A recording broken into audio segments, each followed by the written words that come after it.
SSC अनुवादक परीक्षा के 2022 के सत्र के हिंदी प्रश्न पत्र के पुराने प्रश्न पत्रों से आज के इस दूसरे अभ्यास सत्र में आपका स्वागत है। आज हम बात करेंगे मुहावरे और उसके साथ साथ मिश्रित जो भी व्याकरण के अंश हैं। आइए देखते हैं सबसे पहला प्रश्न क्या है।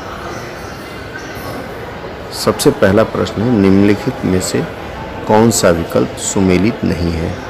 पहला विकल्प है कम खर्च करने वाला विकल्प मितव्ययी, जिसे मोक्ष की कामना हो उसे कहा गया युयुत्सु।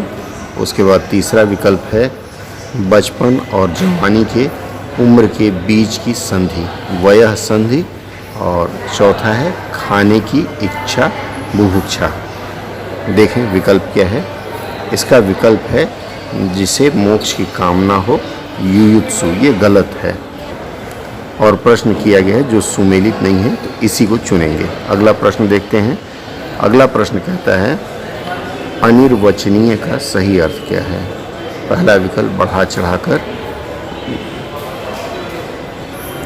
वर्णन करना, और अगला है जो लिखकर व्यक्त न किया जा सके, अगला है जो प्रकट न किया जा सकता हो, और चौथा है जो वचन द्वारा कहा न जा सकता हो। आइए देखते हैं विकल्प क्या है। इसका विकल्प है जो वचन द्वारा कहा न जा सकता हो। अगला प्रश्न देखते हैं। अगला प्रश्न है जिससे बढ़कर ऊंचा कोई न हो के लिए निम्नलिखित में से कौन सा शब्द है। पहला है अल्पतम, दूसरा उच्चतम, तीसरा अधिकतम और चौथा है न्यूनतम। इसका विकल्प होगा उच्चतम। अगला प्रश्न देखते हैं। अगला प्रश्न कहता है मारने को तत्पर होना अर्थ के लिए सही मुहावरा कौन सा है। पहला हाथ मारना, दूसरा हाथ डालना, तीसरा हाथ उठाना और चौथा हाथ साफ करना। आइए विकल्प देखते हैं। इसका विकल्प कहता है हाथ उठाना।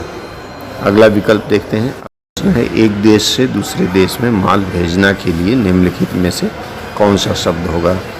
पहला है प्रवास, दूसरा है निर्यात, तीसरा आयात और चौथा है उत्पादन। आइए देखते हैं। विकल्प कहता है निर्यात होगा। अगला प्रश्न लेते हैं। ये आज का अंतिम प्रश्न है। निम्नलिखित में से कौन सा वाक्य शुद्ध है। विद्यार्थियों को इस पुस्तक का अध्ययन उपयोगी होगा, विद्यार्थियों को उस पुस्तक का अध्ययन उपयोगी होगी, विद्यार्थियों को इस पुस्तक की अध्ययन उपयोगी होगी और चौथा है विद्यार्थियों के लिए इस पुस्तक का अध्ययन उपयोगी होगा। इस अंतिम प्रश्न का उत्तर अगले सत्र में देंगे। प्रयास करें आप अपने से।